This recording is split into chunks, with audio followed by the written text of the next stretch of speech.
Hi Darkrealmers, it's horror author and illustrator Michael J. Elliott here with you again. Now, if Linda Blair got your head spinning, you wait till you see what Emily gets up to.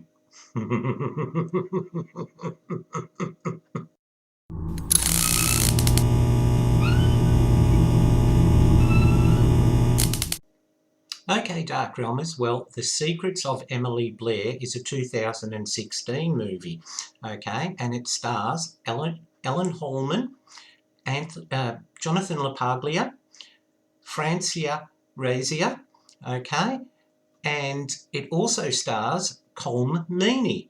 Now, you may remember him as Transporter Chief O'Brien from Star Trek The Next Generation and also from Deep Space Nine. But the really exciting thing when I saw the opening credits was who it was written by, okay? And the screenplay is by none other than Patricia Highsmith, okay? Now, Patricia Highsmith is a crime writer, a very prolific crime writer with a huge following and internationally well known. And even though you may not know the name, you will probably recognise one of her books that got adapted into a movie. And I'm talking about The Talented Mr. Ripley with Matt Damon. Now, that was taken from one of her books, okay? And the fact that she wrote this screenplay got me excited because a writer of her calibre isn't going to deliver you a dud. And this movie is great, okay? Now, there's sort of like in movies, one movie comes out and it just becomes the gold standard. It becomes the benchmark for other movies in that genre, okay? And for example, The Godfather has become the benchmark for all other crime movies, and some people will say maybe Scarface too. And other movies tend to get judged by that.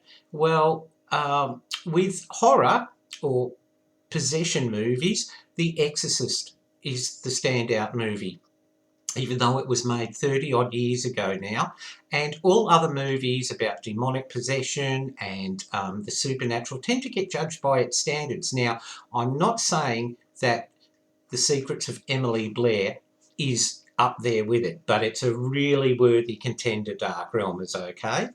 Now, the basic plot starts off, we have a lovely couple. We have Emily and her fiance, and they're planning on getting married. Now, Emily's a nurse. She's very happy in her job. She's got lots of friends and so forth. And the plot starts off with Emily being asked to take a blood sample from a homeless man who's come in. And you may recognise the actor. The actor is Larry Drake, and he's been in LA Law and movies and a heap of other things, okay? And she goes in there and he's a little bit strange. He keeps saying, bye-bye, bye-bye. And she's saying, no, not bye-byes yet. You have to stay awake for me while I take your blood. Well, she begins taking his blood, and it's frightening because his blood is black, okay? And then the vein just opens and she's sprayed with this black blood. And if that wasn't terrifying enough, the homeless man jumps up and forcibly kisses her. And what he is doing is transferring the demon that's possessed him into Emily, okay? And then he promptly just dies. And we're set up with that, so we know that she's now possessed, okay? And it's really, really frightening. And what happens next is it's very good in the way it's very subtle. We don't see Emily suddenly become this, you know, demonic possessed woman. It starts off very subtly with her, you know, at her engagement party, laughing inappropriately, and other things like that. And she does things that are out of character, like the doctor played by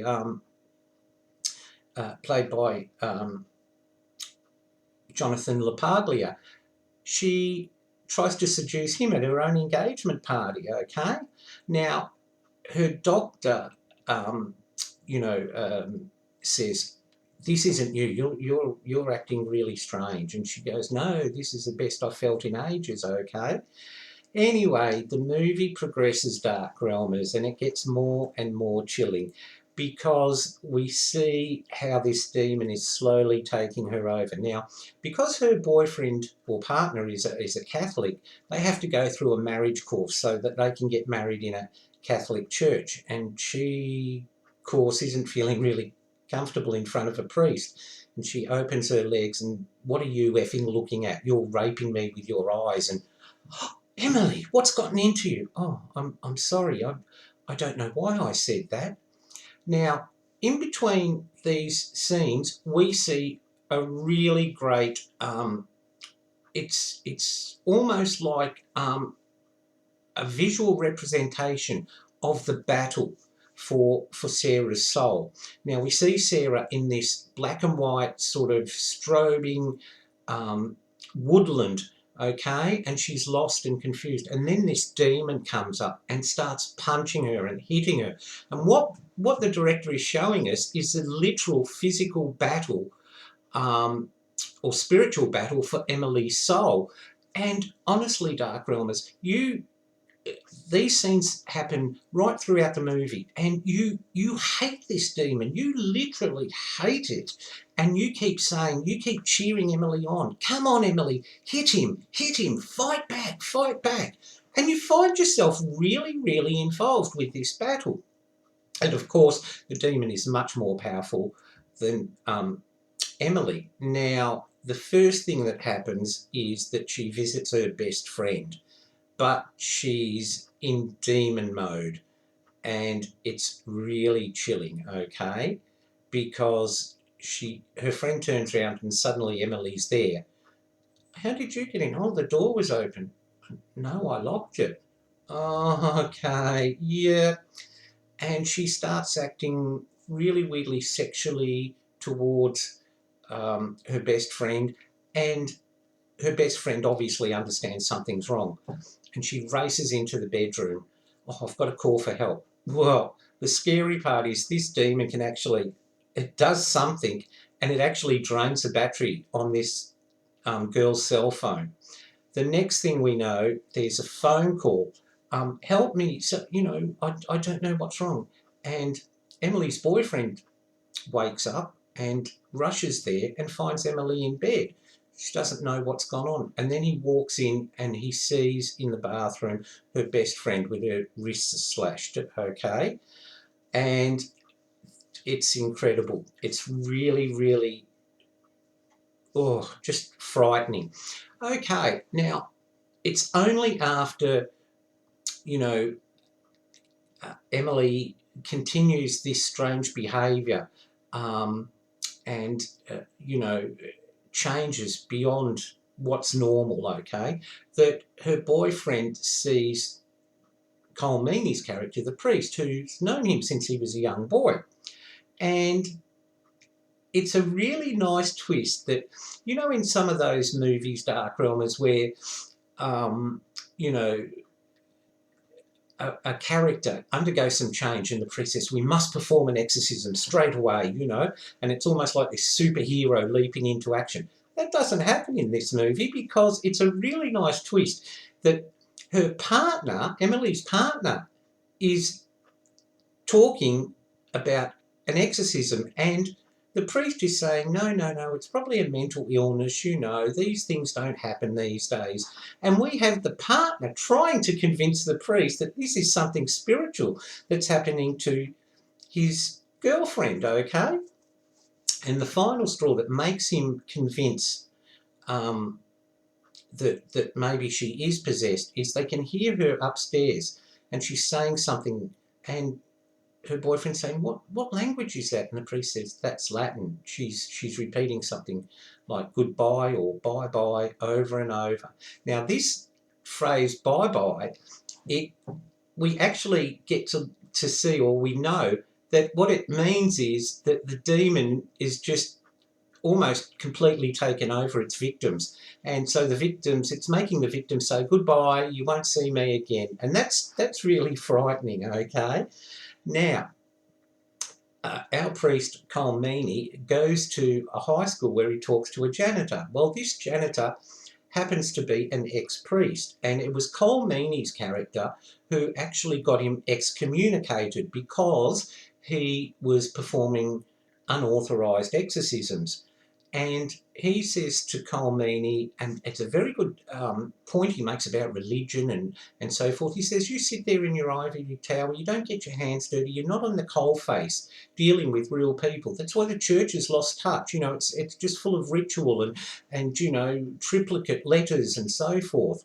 And they come to blows, and that's really amazing. It's you know, Cole Meany's character is a priest that, you know, is far from ordinary. You know, like you know, you don't hear him say, yes, my son, and all that standard stereotype. And so this character Henry, who's the ex-priest, says, yes, well, we do need to perform an exorcism. Now, while this is going on, Sarah is in the bedroom, and her mother-in-law comes around. Now, we're all there saying, don't go in there, please, don't go in there. But of course she does, and she says, see Sarah, and they walk into the bathroom, and Sarah just grabs her head and pounds it into the bathroom cabinet. And it's like, oh.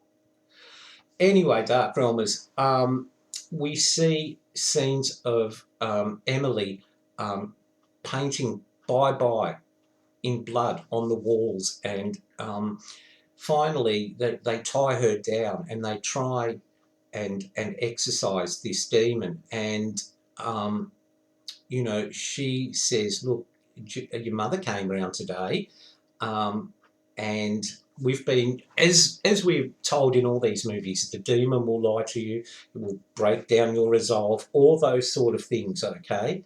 So when her partner sees the dead body of his mother in the cupboard, he just loses it and starts punching Emily, okay? And the priests are trying to hold him back, and of course it's giving the demon as much time as it needs to take over.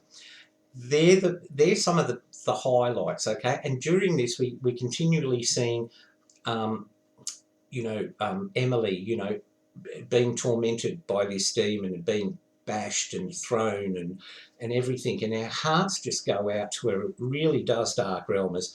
Now, I can't, you know, I wouldn't give you all the key scenes because obviously that's going to spoil it for you. But this is really incredibly well written, okay? As you'd expect from Patricia Highsmith, okay? The characters are extremely well developed, and Ellen Holman deserves an Academy Award, or at the very least a Golden Globe, for the way she goes from just being this happy-go-lucky nurse into this, you know, possessed person just like that. And even the subtle gradual change, okay, becomes amazing. Just an amazing performance, Darkrealmers, okay? And Cole Meany, I love the way his character wasn't created as the stereotypical priest, as I've mentioned to you, you know. He's not holier than thou, he's very flawed, very uncertain, and when you see him trying to read the ritual of exorcism, his voice betrays the fact that he's got no experience and he's got no, well, he does have faith, of course, but he's very scared, okay? It's just wonderful performances all around, okay? And the way, you know, there are more murders, okay, and the police are involved, okay? And without telling you too much, it's a must-watch movie, okay? For me, it was one of the best supernatural demonic possession movies I've seen in a long, long time, okay? The characters were great. The story itself moved along nicely. It wasn't slow plotting. We got that feeling that we're waiting. on the edge of our seat and cringing to see what she's going to do. How is Emily, you know, going to change and morph into this horrible, you know, vessel for this demon, okay? Now, the Secrets of Emily Blair, I'm pleased to say, is available on Netflix, Darkrealmers, so you can easily catch it up. But it's also available on DVD, and it's a really great one to add to your collection.